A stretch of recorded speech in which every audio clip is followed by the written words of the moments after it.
This problem is about taking a piecewise function and determining whether it's continuous, differentiable, neither, or both. So in these situations, there are usually two phases to the problem, the first being about continuity. So in order to check for this, we take these two pieces of our function, 1 over x and x squared plus x minus 3, and setting them equal to each other, specifically when x is equal to -1. Why -1? Well, that's what the problem asks us about, but more importantly, that's the interval. That's where the interval changes from one function to the other. So now that we have this new problem to check out, we can plug in -1 into our x's, which gives us 1 over -1 equals -1 squared plus -1 minus 3. So please be careful with your calculation here. On the left side, of course, we get -1. On the right side, we get a positive 1 minus 1 minus 3. Again, be careful here because this gives us the equation -1 equals -3, which we all know is a discontinuity.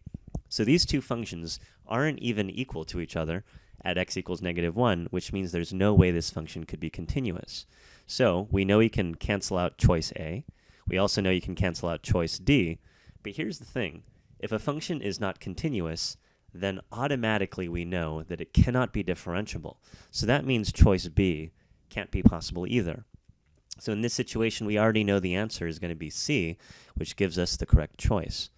Now, many people in this question use differentiability as another way to figure out the answer, and it would be incomplete of me to not show exactly what happens in this situation. So even though we already know the answer, if you'd like to stay tuned for a derivative, this is where some other types of questions may come up. So if you needed to take the derivative of this piecewise function, we would have to find the derivative of 1 over x. That would give us a -1 over x squared when x is less than -1. That's using the power rule there. For the derivative of the second piece, using power rule, this is a little bit simpler. That would give us 2x plus 1 when x is greater than -1. So again, using the technique that I showed before, if you take -1 over x squared and set it equal to 2x plus 1, specifically when x is equal to -1, this checks to see if the slopes would be the same at this location. So by plugging in -1 now, we would get -1 squared in the denominator here equals 2 times -1 plus 1. Again, be careful with your calculation here. This gives a -1 on the left equals a -2 plus 1, which actually does end up working out.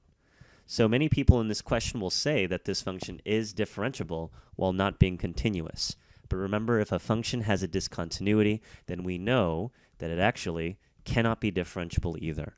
So as soon as you see a function has a discontinuity, you may immediately rule out the option for it being differentiable, which again is consistent with our answer, choice C, in this problem. If you'd like to practice figuring out whether a function is continuous and or differentiable, check out this piecewise function. Try out both continuity and differentiability and find out what the answers would be at x equals 4. Use the same multiple choice options as before, and check the comments below for your answer.